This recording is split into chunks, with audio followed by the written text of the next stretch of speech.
வணக்கம்ப்பா. இந்த இடுப்பை சுற்றி அந்த வயிறு இந்த பகுதியெல்லாம் கொழுப்பு அதிகமாக இருந்து பெருசாக தெரியும் பொம்பளை பிள்ளைகளுக்கு.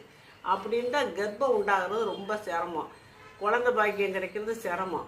இதுக்கு நீங்கள் ஒரு 3 நெல்லிக்காயை கொட்டை எடுத்துட்டு பொடியாக கட் பண்ணி இந்த இவ்வளோ 2 இஞ்சியை தோல் சீவிட்டு அதையும் கட் பண்ணிவிட்டு ஒரே ஒரு கருவேப்பிலை இருக்கு அப்படியே உருவி அதுக்குள்ளே போட்டு கல்லுப்பு ஒரு 2-3 கல்லுப்பு போதும், அதை போட்டு மிக்சியில் நல்லா சட்னி அரைச்சாப்புல வலுவலுன்னு அரைச்சிருங்க.